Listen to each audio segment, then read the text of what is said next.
এভাবে ইলিশ মাছের মাথা আর চিংড়ি দিয়ে কচু শাক বানিয়ে খেয়ে দেখো। আর যদি বাড়ির কচু শাক হয় তাহলে তো আমার মতন কথাই নেই, কথা বলতে পারছি না, এত ভালো হয়েছে খেতে। তোমরাও খেয়ে নাও। নমস্কার বন্ধুরা, আমার চ্যানেলে তোমাদের সবাইকে স্বাগত জানাই। আজকে দারুণ একটা রেসিপি নিয়ে এসেছি, কচু শাক। এর আগে ইলিশ মাছ দিয়ে দেখিয়েছি, আজকে ইলিশ মাছের মাথা আবার চিংড়ি মাছ দুটোই থাকবে। ভাবো টেস্টটা কেমন হবে। আর দেরি করতে পারছি না। এই কচু শাকটা না আজকাল তোলা দেখালাম না তোমাদেরকে, এর আগে আমি দেখিয়েছি। এই আমাদের পুকুর পাড় একটু দেখিয়ে দে। পুকুর পাড়ের একদম পাশে দেখো কচু গাছ হয়ে গেছে। ওই কচু গাছগুলো আমি কেটে নিয়ে ধুয়ে নিয়েছি একদম পরিষ্কার করে। এবার কড়াই বসিয়ে দিচ্ছি। প্রথমে কচু শাকগুলোকে না একটু ভাপিয়ে নেব, মানে সেদ্ধ করে নেবো, তো জল ছাড়ে, তার জন্য একদম ধুয়ে দেখো শুকিয়ে গেছে। আর গলা সেরকম ধরে না দেখি এটাতে, গলা ধরবে ফল জমি তো, এটা আমার ভগবান প্রদত্ত। হ্যাঁ আমি ভয় পাই খেতে, যে গলা ধরা হয়েছিল সেখান থেকে কতগুলো হয়ে গেছে। কলা গাছ আর কচু গাছ দেখবে একটা বসালে পর পর হয়ে যায়, কি সুন্দরভাবে নিজে নিজে হয়ে গেছে। আমার আর কচু শাক কিনতে হয় না। হ্যাঁ, একটু সামান্য লবণ দিয়ে দেবো। প্রথমে এটাকে ভাপিয়ে নেব। দেখো কতটা শাক দিয়েছিলাম, কচু শাক কমে গেছে, আরো কমে যাবে, আরো কমে যাবে। তো এবারে সেদ্ধ করার পর এবার এটাকে নামিয়ে নেব। এবার আমি কড়াইটা বসিয়ে দিয়েছি সর্ষের তেল। আর এই রান্নাটা না পুরো সর্ষের তেলেই করবে, সর্ষের তেলের স্বাদ আসবে ভালো। তেলটা পুরোপুরি গরম হয়ে গেছে। এবার এই মাথাগুলোকে না, মানে ইলিশের মাথা, একটু লবণ হলুদ মাখিয়ে নেবো, একটু দেখতে ভালো লাগবে, আর কিছু না। তোমরা পারলে শুধুও ভেজো, কোনো ব্যাপার না, তবে একটু লবণ হলুদ দিয়ে মাখিয়ে ভাজলে দেখতে ভালো লাগে। 3 খান মাথা দিচ্ছি, এটাকে ভালো করে ভেজে নেব। এরকম হালকা করে ভেজে তুলে নিতে হবে।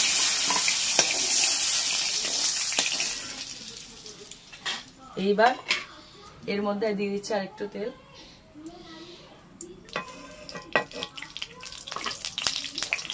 ফোড়নে দিচ্ছি 5 ফোড়ন,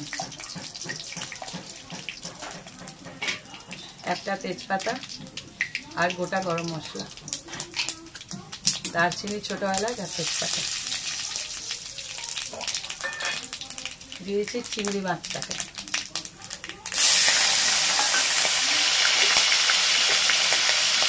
হালকা একটু নেড়ে করে এর মধ্যে দিয়ে দেবো আদাটাকে ব্রেস্ট করে। লাইভ ভাজা হবে, লাইভ। হ্যাঁ, এবার দিলে সুবিধা হয়, খেতেও ভালো লাগে, তার জন্য আমি একদম ডিরেক্ট দিই।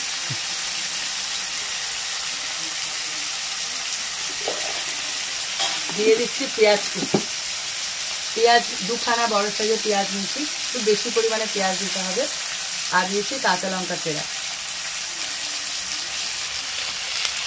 এর সাথে দিয়ে দেবো টমেটো কুচি একটা। রান্নাটা খুবই সহজ, খুব সোজা, একসাথে ভেজে নেবে। এটা তো ভাজা চলছে, এদিকে আমি কয়েক কোয়া দেখো কতগুলো রসুন নিয়েছি, প্রায় 12 থেকে 14টা রসুন নিয়েছি। এটাকে একটু সামান্য দিকটায় থেতো করে নেব। কচু শাকে না খেয়াল করে দেখবে একটু পেঁয়াজ রসুন বেশি দিয়ে করতে হয়, আর যদি নিরামিষ করি তখন আলাদা ব্যাপার। নারকেল, ছোলা, যখন আমিষ করতে যাবে একটু বেশি পরিমাণে যাবে, তার জন্য রসুনটাকে একটু থেতো করে দেবো। এবার দিয়ে দেবো রসুন থেতোটা। এটাকে ভালো করে ভাজতে হবে। রসুনের যে কাঁচা গন্ধটা যেন চলে যায় পুরোপুরি ভাজার সাথে। হ্যাঁ, ওই জন্য রান্না করে বলে। হ্যাঁ, দেখো চিংড়ি পেঁয়াজ সব ভাজা হয়ে গেছে ভালো করে। এইবার সমস্ত মশলাগুলো দেবো। এবার কচু শাক কতটা এসে দাঁড়াবে সে মাথায় রেখে লবণটা অ্যাড করতে হবে।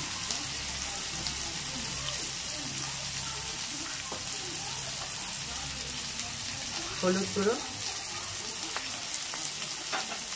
যেহেতু এখানে মাছের মাথা চিংড়ি করছে একটু ঝাল ঝাল হবে, তোমরা যদি ঝাল কম খাও দিতেই পারো, তবে আমি একটু ঝাল ঝাল করছি, এটা ঝাল ঝালই ভালো লাগে। আর দিয়েছি অল্প একদম জিরের গুঁড়ো। এবার এটাকে ভালো করে একটু নেড়ে চেড়ে সাথে সাথে আমি কচু শাকটা দিয়ে দেবো।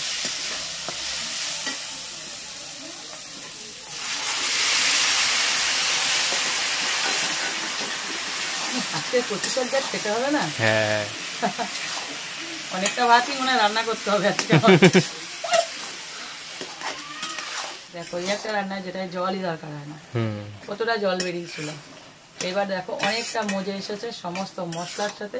আসল যে নায়ক সেই এখনো যায়নি, নায়ক না নায়িকা আমি জানি না, তবে তিনি এখন চলে যাবেন। ব্যাস।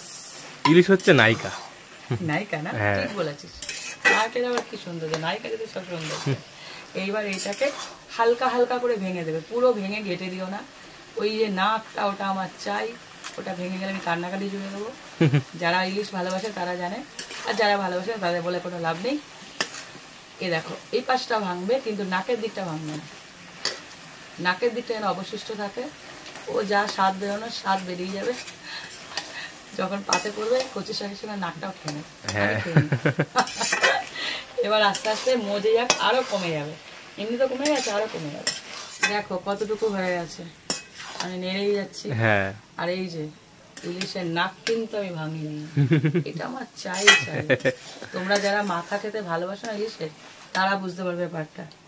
একটু দিয়ে দেবো চিনি, কেন এটা শাক তো, শাক একটা খার জাতীয় ব্যাপার থাকে, একটু চিনি দিলে ব্যালেন্স হয়। আর যারা একদম চিনির নাম নিতে পারো না তারা কিন্তু দেবে না। আমরা কিন্তু একটু ব্যালেন্স করার জন্য দিয়েই দেবো, ভালো লাগবে খেয়ে দেখো। আর দিয়েছি একটু গরম মশলা। এতে না স্বাদ হওয়ার জন্য আর কিচ্ছু দেওয়ার দরকার নেই, আসল জিনিসই তো ঢুকে গেছে। সেটা হলো চিংড়ি আর ইলিশ, যেখান দিয়ে যায় ও স্বাদ বদলে যায়। যেখানে কচু শাক নিরামিষ করলেও ভালো লাগে, মোচা আর কচু শাক দেখবে যেমনই করো খুব ভালো লাগে খেতে। আর এখানে তো দুটো জিনিস পড়েছে, সেরা সেরা, আর কি চাই। আজ যখন এই রেসিপিটা তোমরা করবে না, অবশ্যই দুটো চাল বেশি নিও, আমি বলছি। কিন্তু ভাতে টান পড়বেই পড়বে, গ্যারেন্টি। আমি ঢোক দিয়েছি রান্না করছি, ভাবছি সবাই কি ছোচা রে বাবা এই বউটা। হ্যাঁ গো, আমি খুব ছোচা ইলিশের প্রতি। ইলিশ দেখলে আমি মাথা খারাপ হয়ে যায়। দেখো পুরো মজে একটুখানি হয়ে গেছে, খুব সুন্দর গন্ধ ছেড়েছে, বেশ দারুণ গন্ধ ছেড়েছে না? জিভ জলে পড়ে যাচ্ছে। রেসিপিটা শেষ করলাম। তোমরা কিন্তু এইভাবে চিংড়ি আর ইলিশের মাথা দুটো দিয়েই করে দেখো কচু শাক। চিংড়ি না দিলে অন্তত ইলিশের মাথাটা কনফার্ম দিও। চিংড়ি আর ইলিশ দিলে একটা অন্যরকম। ইলিশের মাথা দিলে তো বলার অবকাশ থাকে না যে কত সুন্দর হয়। দুটো দিলে আরো অনবদ্য হবে, অপূর্ব অপূর্ব, মানে ভাষায় প্রকাশ করা যাবে না, বোঝাতে পারছি না। এখানে যে কি সুন্দর চারিদিক মম করছে, বিড়াল এসে ম্যামা করছে, তারই দিলাম। ইলিশের গন্ধ তো জানোই। যাই হোক, রেসিপিটা ট্রাই করো, আমায় খেয়ে কমেন্ট করো তো কেমন লাগলো। আর ভালো লাগলে একটা লাইক দিও, আর রেসিপিটা শেয়ার করো। সবাই একটু দেখুক মাথা আর ইলিশের মাথা চিংড়ি দিয়ে কেমন লাগে। বন্ধু বান্ধব যারা আছে সবাইকে একটু শেয়ার করো। আর এরকম আরও রেসিপি পেতে আমার চ্যানেলটা সাবস্ক্রাইব করে দিও। আর যারা ফেসবুক থেকে দেখছো তারা আমার চ্যানেলটা প্লিজ ফলো করে পেজটা, পেজটা। আজকের মতন টাটা টাটা।